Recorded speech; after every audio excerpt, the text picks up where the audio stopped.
Eramango gaurko batzarrari, gai zerrendako lehenengo puntua, aurreko aktaren honesteko, onartuta geratzen da, bigarren puntua, La Terraza izeneko udal eraikinen ustiapen zerbitzua emateko kontratuan zigorra sartzeko prozedura hasteko proposamena. Anpillo, Andres, zingotzea, mesedez? Eskerrik asko, egun ondan hori barriro. Bueno, hemen ekartzen duguna da, prozesu administratiboak esaten dauena betetzea. Kasu honetan, pleguak esaten bana da, hiru inpago agertzen direnean, 1.000 euroko izuna jarri behar dela, osea, 1.000 euroko ez, izun jarri behar dela. Hor, bueno, kote bat da, 750 1.000 eta pikura, eta bueno, 1.000 euroko izuna jartzea baloratu da. Eta beraz, hori, erresoluzioa hor daukazue, txosten teknikoa eta guztia daukazue, da ez dakit galderari bateko zuen oneri buruz.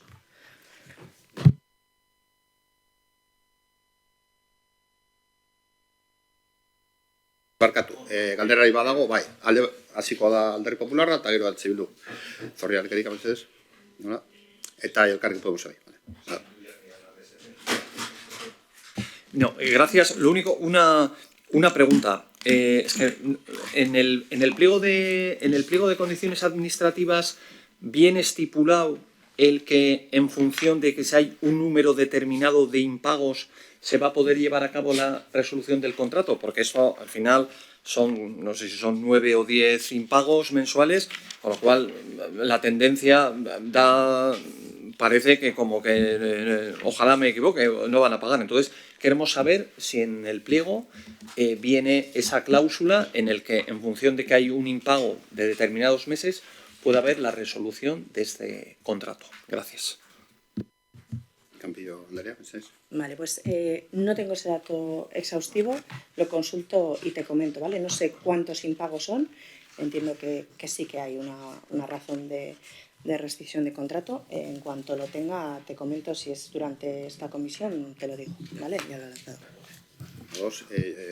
EH Bildu, ¿no? Sí, nosotros queremos saber, que seguro que tiene una explicación sencilla, por qué si los impagos son 9 meses más un IBI, que suman 216.509,58 euros, que no está mal, se le multa por 3. Intuyo que será por plazos. Y segundo, ¿por qué se toma el punto intermedio? Antes hemos hablado de otras multas que no se toma el punto intermedio. Dice, se le puede multar entre 750 y 1.500, según pone el propio expediente. Está bien que se le multe por 3, porque imagino que serán los impagos que están vencidos y que se consideran ya morosos, pero se tiene constancia de que lo que debe son 9 recibos más el IBI. Y cuando termine este mes, intuyo que serán 10 más el IBI. Porque se le pone la sanción intermedia y no se le pone los 1.500, que tampoco le va a hacer llorar, visto el número de impagos. Pero esto es una duda que tenemos. Vale, como bien decías, hori, azkenen lehenengo hirurak bukatzen direnen plazua lehenengoa normala ordaintzeko, gero plazo batzuk dauz administratiboki jarraitzeko eskatzen, diru kopuruiek udan egon ginen, intentetan, ara eta honan, ordaintzen badauen, eta udata gero ikusi dugu ja ezetz, eta horregaitzi jartzen dugu lehenengo hirurena. Baina bere plazoak deko zelako, azkenien urtarri gerartitzaren bar dugu, azkenengo hori, 2025ko lehenengo faktura ordaintzeko, eta bere plazoak dekoz. Orduen, esan duzun moduen, plazoari buruz da. Eta gero esan zinioz egaitzik, apurtzu bat horeka mantentzeko, ez da? Ez 1.500 ikusten dugu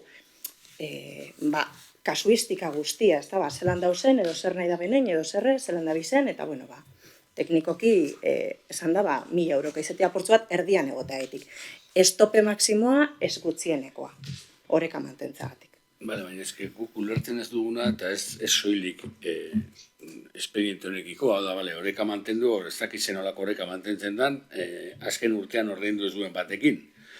Eta 200.000 euro baino gehiago zor duenean udalari. Hori horeka mantentzearena, baina behin da gehiago esan dugu, ez honetan lurraldean bezut, zehapenekin udal honek oreka oso berezia mantentzen dau.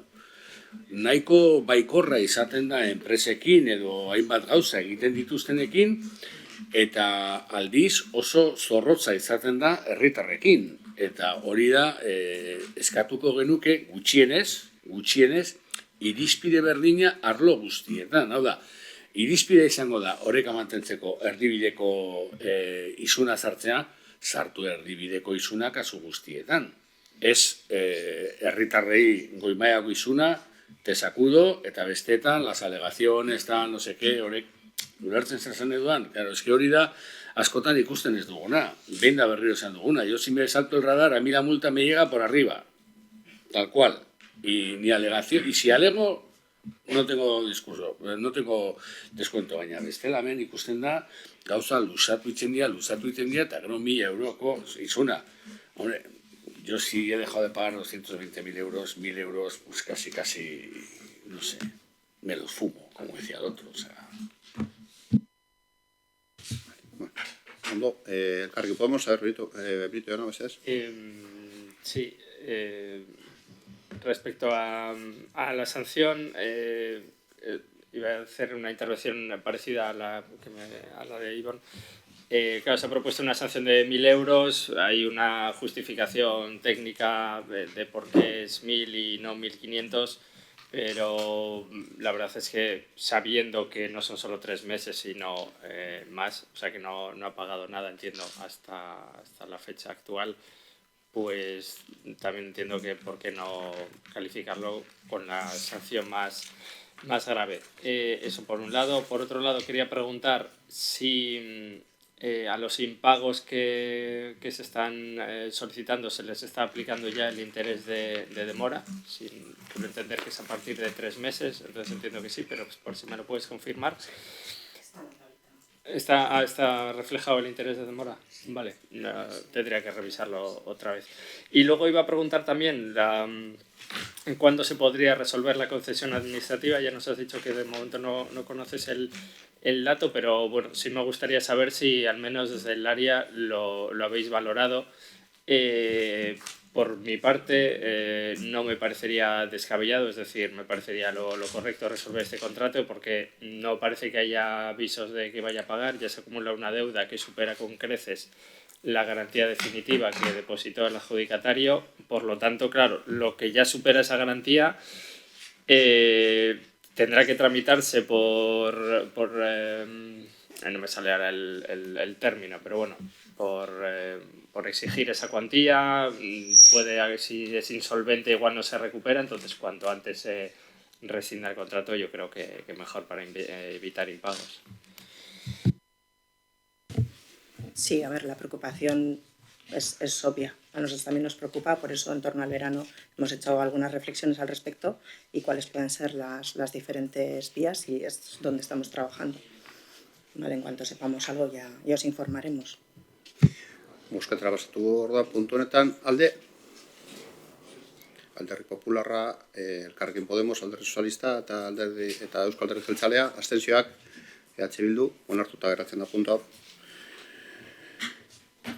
Hirugarren puntua, irakurriko puntu osoan, ikuruzea, baina ondoko kontratuaren lehenengo lotea lagatzeko proposamena, hiri garbiketako, gaikako, bilketako eta hiri edo udal hondakinen garraioko zerbitzu orokorrak berdintasuna sustatuta.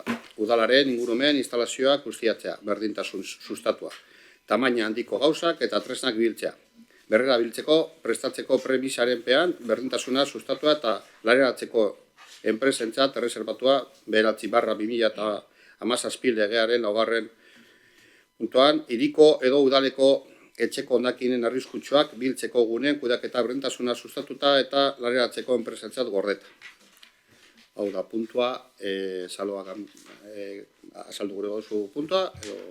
Bueno, lehenengo lurraldekoan azaldu da, ez dago lan gauza gehiagorik azaltzeko. Azaldua izan badaurreko komisioan, ontzat ematen badu azalpen hori, ez Elkarrekin Podemos beste alde bat ikusi. Sí, una duda adicional. de cómo se tramita esto legalmente, porque si no estoy mal informado, creo que la UTE tenía algún, no sé si procedimiento administrativo o legal abierto, entonces no sé si se me puede aclarar qué pasa con eso. Es decir, toda la responsabilidad que pudiera esto se pasa a la empresa que se mantiene o también los procedimientos legales también se hacen con la empresa que se va. Ezaki kontratazio arloko zinegotziak. Bai, en el informe se indica que asume todo. Todo. Yo por lo que he leído en el informe La sí se responsabilidad subroga. de cuestiones de cuando eran UTE también. Ajá. Vale. Bozketara pasatuko orduan, alde sozialista eta JPNV, abstentzioak, Alderdi Popularra, Elkarrekin Podemos ere bai, eta EH Bildu, beraz, onartuta geratzen da hirugarren puntua, kontrako botorik. Gero, irakurriko guztiak, baina laugarren puntua, bosgarren puntua, zigarren puntua eta zazpigarren puntua gizarte kohesioko komisioan azalduak izan dira, horreko komisioan, arlo horretako zinegotzia, arlo horretako buruak azalpenak eman dauz, eta bueno, ontzate baten baduzu ez, bozketara pasatuko gero, banan, bale? Laugarren puntua, kreditu egarria onartzeko proposamena, gizatear elkartearen aldeko diru laguntza izendunaren gehikuntza finantzatzeko. Alde? Alderdi Popularra, EH Bildu, JPNV eta Alderdi Sozialista abstentzioak, Elkarrekin Podemos, onartuta geratzen da. Bosgarren puntua, kreditu egarria onartzeko proposamena, sortarazi elkarte. Klaretarra, elkartearen aldeko diru laguntza izendunerako. Alde? Hau batez. Onartuta geratzen da. Bizkaia Gazteak, hitzarmena finantzatzeko sortarazi elkarte klaretarra, elkarteari diru laguntza izenduna emateko kreditua gaitzea onartzeko proposamena. Alde? Hau batez ere, onartzen da puntu hau. Kreditu ezazpigarren puntua, kreditu egarria onartzeko proposamena etxez etxeko laguntza zerbitzuaren aldaketa finantzatzeko. Alde? EH Bildu, Alderdi Popularra, Alderdi Sozialista eta Euskal Alderdi Jeltzalea, abstentzioak, Elkarrekin Podemos, onartuta geratzen da zazpigarren puntua. Zortzigarren puntuan proposamena, euneko 0,5ko ordain sari igoera gigarria egiteko 2024 urterako. Urkitza jauna, mesedez? Bai, eskerrik asko. Bueno, pues se propone la segunda subida, como sabéis, en una anterior del 2%, del 0,5%, que está aprobada en la mesa de negociación, sobre la base de 2024. Eso es lo que se propone. Al igual que hicieron los organismos autónomos. Bozketara pasatuko dugu, alde. Alderdi Popularra, Elkarrekin Podemos, Alderdi Sozialista eta Euskal Alderdi Jeltzalea, abstentzioak, EH Bildu, onartuta geratzen da 8. puntua. 9. puntuan, Álvaro González Pérez jaunaren bateragarritasuna onartzeko proposamena, hemen bakarrik azalduko txostenean dekozue, bateragarritasun hori eskatzen duela. 16 urtez azpiko kategorian Euskadiko Errugbi Federazioko taldeko hautatzailearen lana eta arduraldi esklusiboko zinegotzi lanpostua bateragarriak direla aitortzea, horretarakoa da. Alde? Eusko EH Bildu, Euskal Alderdi Jeltzalea, Alderdi Sozialista eta Alderdi Popularra, abstentzioak, Elkarrekin Podemos, beraz, onartuta geratzen da. Eta kontu ematen atalean sartzen gara, 10. puntua, bozeramaileen batzordean, hemen ez badago galderarik, jarraituko ditut, danak jarraia. 10. puntua, bozeramaileen batzordearen osaera aldatzea jakinaraztea. 11. puntua, alkatatxeren 5.393 zenbakiko dekretuaren barri ematea, arlo eta zerbitzuetako arduradun izateko udalkideak eta gastu programen arduradun politikoak izan datxari eta haiei jartuketetan sinadura eskuordertzeari buruzkoa. 11. puntua. 12. puntua, alkatatxaren 5.3.9 zenbakiko dekretuaren barrimatea antolakuntza eta kontuetako informazio batzordearen osaera aldatzeari buruzkoa. 13. puntua, alkatetxaren 5.3.5 zenbakiko dekretuaren barrimatea alkatetxaren 2024 urtarriaren 18ko 200/2024 ebazpen aldatzea getxoko udaleko zinegotzien dedikazio eta ordainsari erregimena onartzeari buruzkoa. 14. puntua, udal diru zaintzaren hiruhileko txostenaren barriamatea 15/2010 legearen 4. artikuluan zehatutakoa bete beharrez 2025ko 2. hiruhilekoa. 15. puntua, udalaren eta erakunde autonomen 2025ko 2. hiruhilekoko aurrekontuaren burutxapenaren barriamatea. 16. puntuan, hainbat ebazpen barriamatea aurrekontua gehigarrizko kredituz baliatuta aldarazi. 17. puntua, kreditu transferentzien bidez egindako aurrekontua aldatzeko hainbat ebazpenen barriamatea. 18. puntua, finantza irakortuzunaren 23/2025 zenbakidun txostenaren barriamatea aurrekontuaren aldaketak finantzatzeko asmoz 2024ko udal aurrekontuaren likidazioarekin lortutako diruzaintzako gerakina 2025ko denboraldian, lehenengo, 2. eta 3. hiruhilekotan. Gastu orokorretarako erabiltzea dela eta. Eta galdezke txandatan sartuko gara, lehenengo galdera, PPk eginikoa, Andra Mari aldeko bideo horri bat egiteko, aurkeztuko dago taldeak, eta gero erantzuna. Sí, bueno, esta pregunta ha sido, digamos, realizada en la Comisión de Territorio y ha sido respondida, con lo cual la damos por respondida, pero sí decir, claro, un grupo ha presentado en una comisión y otro grupo sobre lo mismo en otra comisión, digamos que no ha habido coordinación y si se nos tenía que haber dicho, pues que la trasladásemos o bien a una comisión o a la otra, porque al final son dos preguntas sobre lo mismo que están en dos comisiones diferentes, sin más. Tenía yo noticias de que hubiese preguntado en otra comisión. Bueno, zuen irakizuna jasota geratzen da, eta eskarrik asko. Bigarren galdera, PPk ere eginikoa,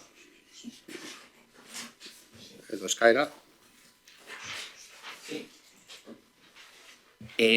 Solicitamos que se anule el decreto 5000/2025 y por lo tanto se anule el crédito adicional 2025/23, difusión y asesoramiento en la comunicación a la ciudadanía de los contenidos fundamentales del Plan de Legislatura 2024-2027 del Ayuntamiento de Guecho, valorado en un importe de 169.400 euros.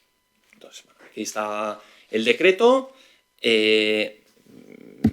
Siendo conscientes de que el plan de legislatura ha sido visto por 504 personas en X cuando el equipo de gobierno dio la rueda de prensa y por 82 personas en YouTube cuando el equipo de gobierno dio la rueda de prensa sobre el plan de legislatura explicándolo, a nosotros el que ahora haya que asesorar a la ciudadanía sobre el plan de legislatura pues nos parece un total despilfarro y por lo tanto pedimos que se anule este decreto. Zuen eskaera aktan jasota geratuko da. Beste hurrengo galdera, PPk eginikoa.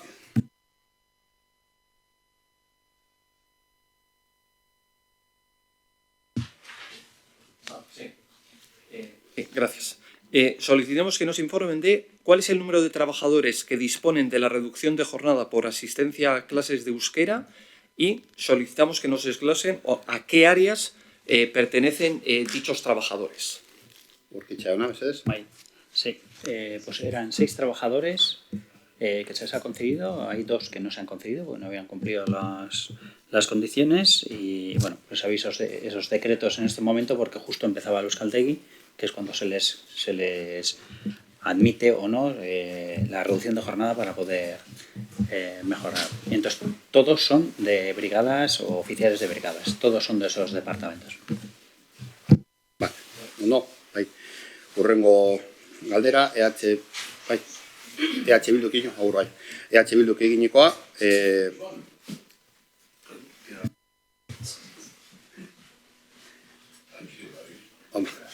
Barañano jauna, mesedez. Egunon. Martxoan idatzitako udal txosten batean argi eta garbi adierazi zen beharrezkoa zela plataforma zerbitzaria berritzea. Horrela jasotzen da dokumentuan. La versión actual de plataforma de virtualización instalada en el Ayuntamiento de Getxo, la 7.x, se deja de soportar por el fabricante VMware el 2 del 10 del 25 y no se puede actualizar a versión más moderna porque el hardware de los servidores HP actuales no es compatible. Es por ello que es necesario realizar una renovación de dicha infraestructura. En caso de no realizarse, quedaríamos expuestos a: punto 1. Que un fallo de software podría implicar poner todo el sistema informático municipal fuera de servicio. 2. Alguna vulnerabilidad podría implicar la pérdida de información. 3. No poder instalar soluciones o desplegar nuevos servicios por incompatibilidades de software. Es por todo lo anteriormente expuesto que se estima totalmente necesario cambiar la plataforma servidor. Gaur egun, ordea, urriaren 2 geroztik, euskarririk gabeko plataformarekin ari da lanean udala, eta kontratu berria oraindik lizitazio fasean dago. Enpresek urriaren 14 arte dute proposamenak aurkezteko epea. Horren aurrean, honako galderak egiten ditugu. Nola da posible udal gobernuak ez planifikatzea zerbitzarien plataforma berritzea garaiz? Udalaren sistema babesik gabe gera ez daitezen. Bigarrena, udalaren sistema informatiko guztiak arriskuan dagoela ikusita zein neurri zehatz hartu dira arriskua kudeatzeko. Hirugarrena, aipatutako arazoa gertatuko balira, sistemaren geldialdi osoa, informazio galera edo zerbitzu berriak ezin sartzea, ba al dago aurreikusita kontingentzia planik? Horrela bada, zein dira plan horien edukia eta noiz jarriko lirateke martxan? Salva Campillo, mesedez. Eskerrik asko.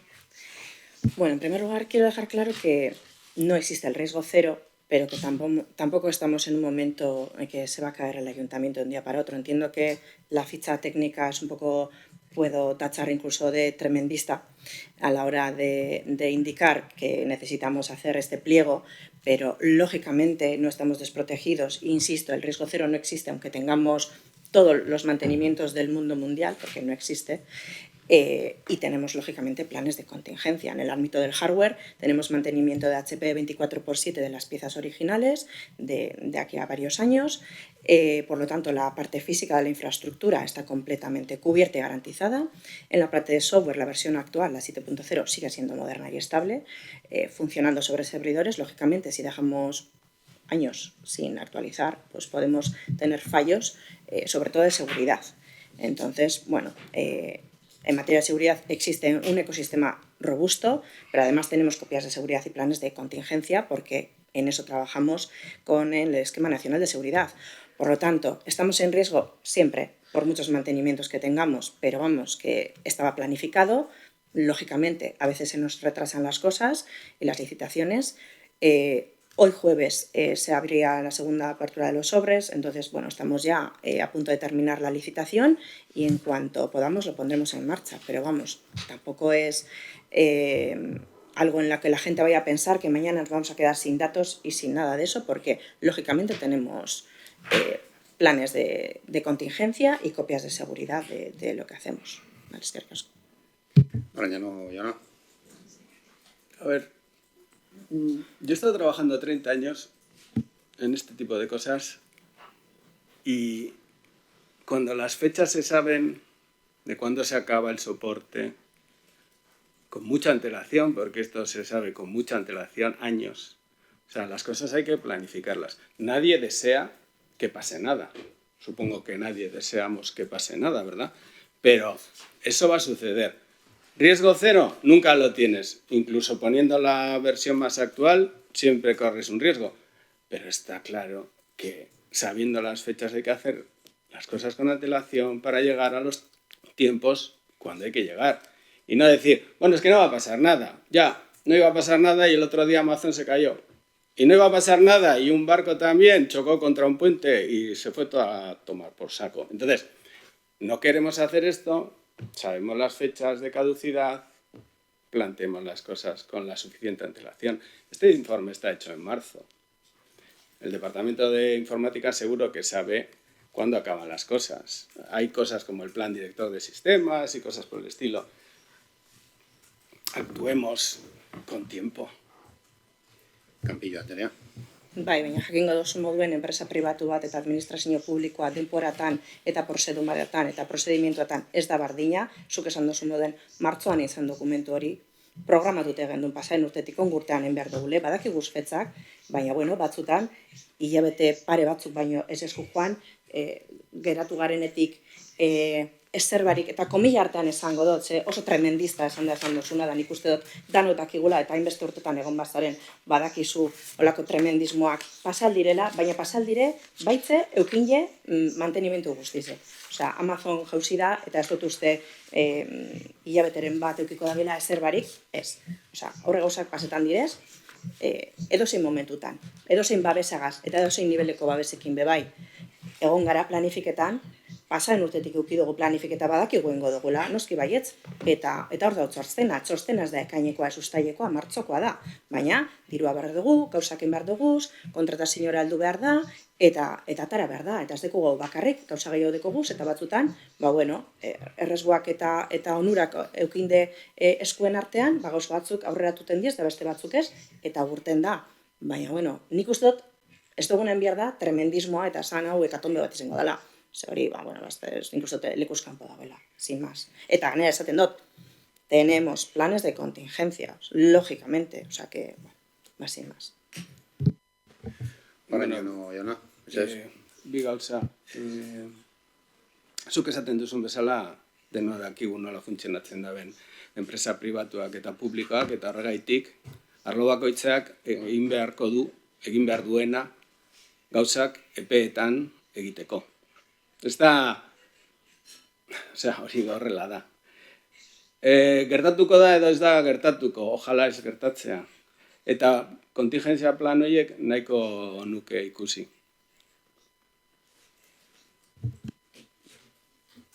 Ez, bale, erantzun da, eta azkenik, 19.5 PP eginiko azken galdera, mesedez, Zorri Alekrik egona. Sí, muchas gracias.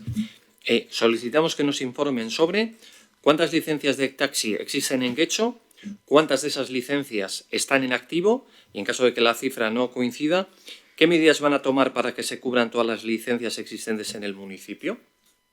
Bueno, nire erantzuna, Kanpillo Andrea zinegotxea emango dau.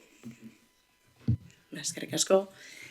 Bueno, brevemente de lo que me trasladan, ¿vale? Las licencias que existen en Getxo son 46, ¿vale? ¿Cuántas de esas licencias están activos? Todas ellas, ¿vale? Todas tienen un titular. Por lo tanto, pues bueno, la última pregunta pues no es necesaria porque están las otras dos respondidas, ¿vale? Eta ez badago beste galdererik, amaitu txat emango dugu gaurko batzarra. Amaituta orduan. Eskerrik asko.